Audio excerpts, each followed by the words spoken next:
မင်္ဂလာပါပြပြမေတို့ရေခေပြပြမေ channel ကနေပြန်လဲကြိုဆိုလိုက်ပါတယ်တငယ်ချင်းတွေကကိုမလုပ်ချင်တဲ့အရာတစ်ခုကိုခိုင်းတဲ့အခါ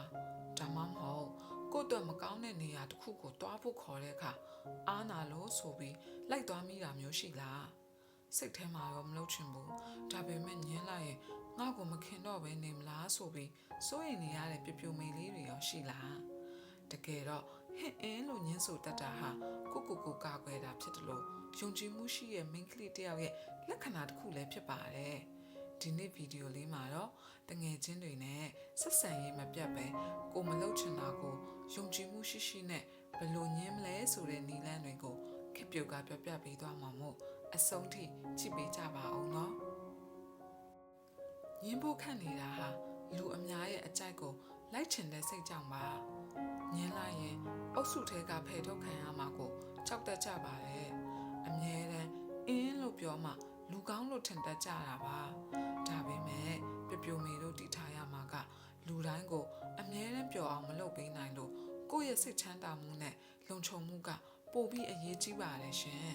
ဒီလိုအခြေအနေမျိုးတွေဆိုလုံးဝအာမနာပဲညင်းရပါမယ်တစ်ကိုယ့်ရဲ့တန်ဖိုးနဲ့မကိုက်ညီတဲ့အခါဥပမာစာမွေးပွဲမှာစာခိုးချခိုင်းတာမျိုးတခြားသူကိုအနိုင်ကျင့်တဲ့နေရာမှာပါဝင်ခိုင်းတာမျိုးနှစ်အန်ဒီရှိရဲ့အခါ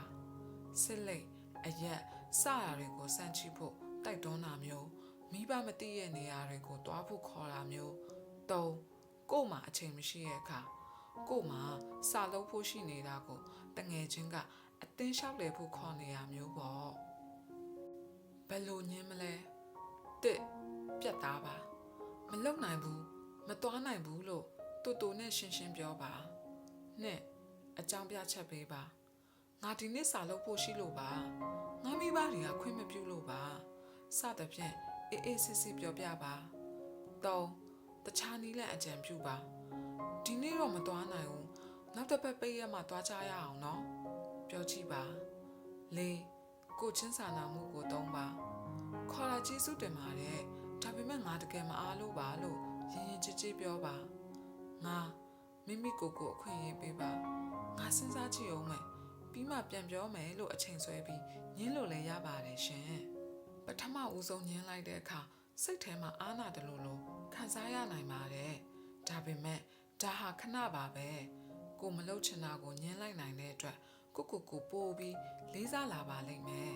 တကယ်တငယ်ချင်းစိရင်ပြပြမေရဲ့ညင်းဆိုမှုကိုနားလည်ပေးပါလိမ့်မယ်ရှင်ကဲပြပြမေတို့ရေကိုယ့်ရဲ့စိတ်ဆန္ဒကိုတန်ဖိုးထားတတ်ဖို့ဟစ်အင်းလို့ပြောရမှာကိုမကြောက်ကြပါနဲ့နော်ဒီဗီဒီယိုလေးကပြပြမေတို့အတွက်ခွန်အားဖြစ်မယ်လို့မျှော်လင့်ပါတယ်ပြပြမေတို့ရောအားနာလို့ညင်းဖို့ခက်ခဲတဲ့အတွေ့အကြုံတွေရှိလား